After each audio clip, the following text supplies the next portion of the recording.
Terima kasih sekali lagi. Parit Muntah, kalau ikut list lepas Mas Gading sebelah sana kemudian Parit Muntah. Itu list yang ada kat kami. Okey. Tak apa. Okay. Kalau dulunya RMK 10 dijajarkan atas semangat satu Malaysia, rakyat didahulukan, pencapaian diutamakan. RMK 11 pula yang kekal dengan dasar transformasi nasional, seirama dengan RMK 10 juga menekankan semangat kebersamaan seperti satu Malaysia. RMK 12 kali ini pula dijajarkan atas semangat keluarga Malaysia, kedengaran lebih mesra, lebih menyentuh hati. Tetapi adakah realitinya nanti? Pasti. Tuan Speaker, di kesempatan ini saya ingin mengucapkan terima kasih kepada Perdana Menteri kita pada hari ini yang amat berhormat Datuk Seri Ismail Sabri Yaakob kerana telah termeterainya persetujuan atas atau MOU antara kerajaan dan pembangkang yang menunjukkan kedua-dua belah pihak betul-betul telah mengutamakan rakyat dalam kemelut COVID-19 hari ini, selaras dengan titah duli Yang Maha Mulia yang di-Pertuan Agong. Tahniah kepada semua. Dalam ucapan bahas kesemua ahli parlimen dari Sabah dan Sarawak, jelas ada nada kecewa. Dari dulu hingga sekarang, Dewan Yang Mulia ini diberitahu, diminta, dirayu agar pembangunan di Sabah dan Sarawak diberi keutamaan kerana sudah jauh ketinggalan. Alasan bentuk muka bumi yang berbukit bukau dan taburan penduduk yang rendah bukan lagi alasan untuk menghalang pembangunan di Sabah dan Sarawak. Kalau di Semenanjung ini, jalan rayanya, highway-nya bertingkat-tingkat. Di Sarawak baru nak ada highway, itu pun belum siap sepenuhnya. 20 tahun dulu bukan highway, tapi jaringan jalan raya yang baik ke seluruh kawasan pedalaman yang diperlukan. Jaringan jalan raya serta pengangkutan yang baik pasti mampu melonjakkan pembangunan ekonomi serta sosial penduduk di pedalaman atau luar bandar Sarawak, terutamanya dalam sektor pelancongan dan pertanian. Kalau usaha ini dilakukan 20 tahun ataupun 30 tahun yang lepas, seiring dan sejalan dengan Semenanjung Malaysia, saya yakin Sabah dan Sarawak juga boleh maju berbanding setaraf dengan Semenanjung Malaysia. Jadi dalam fokus ketujuh, saya berharap realitinya nanti pasti. Yang Amat Berhormat Perdana Menteri dalam ucapannya ada menyebut penyediaan infrastruktur akan diperluaskan dengan membina jambatan dan menaik taraf 1,400 km jalan berturap luar bandar. Oleh itu saya minta jambatan selampit yang telah dijanjikan dalam 6 kali pilihan raya akan dilaksanakan dengan segera. Berapa kali pilihan rayakah diperlukan? Berapa kalikah perlu disebut di dalam Dewan Yang Mulia ini untuk membolehkan jambatan ini dibina? Dari 500,000 naik ke 10 juta, lepas tu kononnya nak diangkat ke 30 juta. Akhirnya kabar angin, kus-kus yang sedengar, balik turun semula ke 10 juta. Jadi Tuan Speaker, projek ini bukan sahaja melibatkan projek jambatan semata-mata, namun turut membabitkan pembinaan jalan ke Kampung Kendai, yang mana antara kampung yang masih lagi tidak menerima jaringan jalan raya yang berturap. Sehingga hari ini, diharapkan pihak kerajaan memberi perhatian kepada permohonan ini. Sekiranya berlaku kes kematian, bukan senang nak bawa keranda ataupun jenazah menggunakan sampan yang menyeberangi sungai. Belum lagi keselamatan anak-anak untuk bersekolah dan penduduk terutamanya ketika hujan lebat ataupun ketika beroperasi di waktu malam. Selain itu, dengan adanya kemudahan ini dapat meningkatkan lagi sosioekonomi penduduk setempat yang rata-ratanya merupakan golongan petani. Jadi adakah saya sebagai wakil rakyat di kawasan Parlimen Mas Gading perlu kemukakan masalah ini dalam soal jawab lisan setiap kali bersurat Dewan Raya diadakan, atau adakah saya perlu sebut dalam setiap kali ucapan bahas untuk tarik perhatian kementerian dan menyedapkan hati rakyat di kawasan saya semata-mata. Sebabnya nanti jawapan yang diberikan tetap sama. Dan yang lucunya nanti, 3 kali tukar menteri, jawapan yang diberikan tetap sama. Sampai ke menteri sendiri tidak sedar. Dia mengulangi jawapan menteri dari kerajaan-kerajaan yang sebelum ini. Saya yakin yang berhormat sekalian, yang ada di sini sedar akan situasi ini. Jawapan menteri kebanyakannya berulang-ulang. Ya, Tuan Speaker, isunya di sini bukan sahaja bilakah projek jambatan selampit ini boleh dilaksanakan, dimulakan, disiapkan dan digunakan, tetapi juga di manakah keberkesanannya Dewan Mulia ini dan keberkesanan ahli-ahli parlimen di dalam Dewan ini.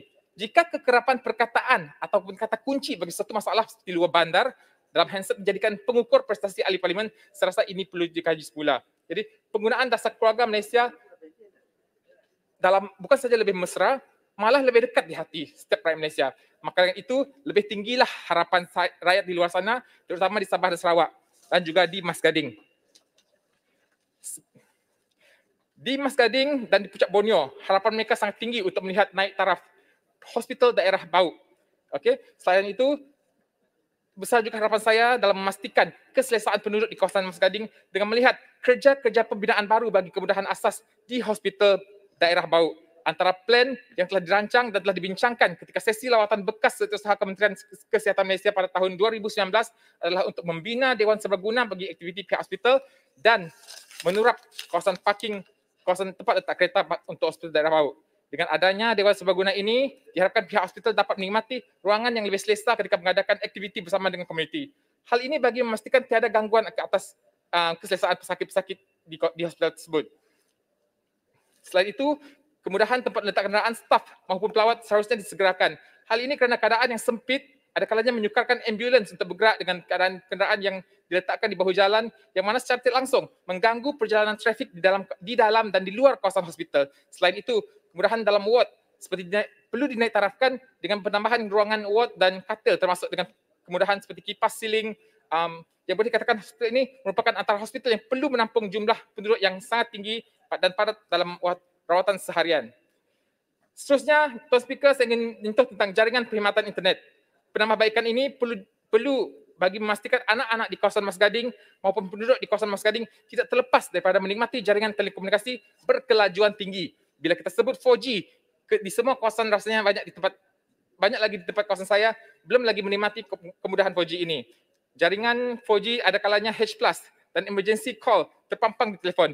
Ini adalah kemudahan asas yang menjadi tanggungjawab kerajaan untuk disediakan. Di pihak saya sering menerima aduan berkenaan tentang permasalahan pembelajaran yang dihadapi oleh anak-anak ketika PDPR. Sudahlah tiada gadget lengkap, tambah lagi dengan masalah jaringan internet yang putus-putus sebenarnya tidak membantu dalam pembelajaran mereka. Belum lagi sekiranya berlaku perkara kecemasan lain, contohnya seperti berita kematian maupun bencana alam. Perkara ini nampak remeh, namun ketahuilah, ianya mengganggu urusan seharian rakyat di kawasan luar bandar terutamanya. Ditambah lagi dengan pandemik COVID yang melanda negara, melanda seluruh dunia, jadi jaringan ini sangat diperlukan, bukan sahaja bagi pendidikan, malah melibatkan urusan seperti perniagaan, pekerjaan dan perhubungan sosial maupun rasmi contohnya. Seterusnya adalah jalan bau kucing lama. Jalan ini merupakan antara jalan yang perlu diberikan perhatian menangkan isu jalan ini sudah mengambil masa terlalu lama. Dari dulu sampai sekarang tidak ada naik taraf dilakukan. Antara keperluan lain adalah pemasangan lampu jalan sepanjang selain melebarkan jalan yang sedia ada. Seterusnya adalah isu sosial, iaitu isu kewarganegaraan. Masih lagi banyak kes kewarganegara yang masih tertangguh, yang tidak diselesaikan. Jadi pihak kami menuntut agar pihak kerajaan melalui kementerian mempermudahkan urusan permohonan kewarganegaraan ini. Karena ini bukan isu baru, malah yang berhormat lain juga turut menyebut masalah yang sama. Dan ditambahkan lagi dengan kedudukan yang terletak di sempadan sememangnya ramai, ya, penduduk-penduduk di kawasan Mas Gading berkahwin dengan penduduk di seberang. Antara isu yang terjejas disebabkan oleh masalah dokumentasi ini adalah anak-anak ini mengalami masalah pendaftaran di sekolah, sukar mendapatkan pekerjaan, dan selepas itu terlepas daripada bantuan daripada kerajaan yang mana disebabkan oleh ketiadaan dokumen lengkap. Ketiadaan identiti ini sebenarnya mimpi ngeri yang mana turut menyumbang pada masalah sosial yang lain. Seterusnya, masalah biasa untuk kawasan di luar bandar, pipe gravity dan bekalan air terawat. Sampai bila-bila pun masalah ini belum juga selesai. Sampai hari ini, masalah ini masih diungkit dalam Dewan yang mulia ini. Okey, pipe masalah besar yang dihadapi oleh penduduk terutama ketika musim kemarau, kebanyakan kawasan terjejas. Contohnya di kawasan saya, di Kampung Sebandi Hulu, Kampung Sebandi Hilir, Kampung Bukit Papan yang tiada sumber air. Okey, yang hanya bergantung pada air sungai yang tercemar. Pemberian tong satu Malaysia, even tong GPS tidak dapat menyelesaikan masalah ini. Dan jika tidak ada sumber tarahan. Jadi projek ataupun bekalan air terawat perlu disegerakan. Penambahbaikan ataupun baik pulih rumah ibadat. Okey, tak dinafikan kewujudan UNIFOR dalam urusan mengurus hal berkaitan rumah ibadat bukan Islam di Sarawak. Namun ada antaranya mengambil masa yang terlalu lama dan untuk kelulusan dengan peruntukan yang terhad. Jadi sekiranya pihak kerajaan persekutuan dapat memberikan bantuan semula peruntukan kepada setiap ahli parlimen bagi setiap kawasan, mungkin pihak kami dapat membantu dari segi projek kecil, contohnya baik pulih kerosakan kecil ataupun penyediaan kemudahan bagi keselesaan beribadat. Contohnya naik taraf bangunan ataupun kelengkapan untuk rumah ibadat.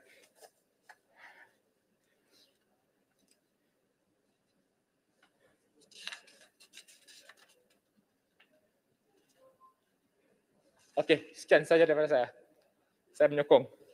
Terima kasih Yang Berhormat. Pendek masa. Lepas ni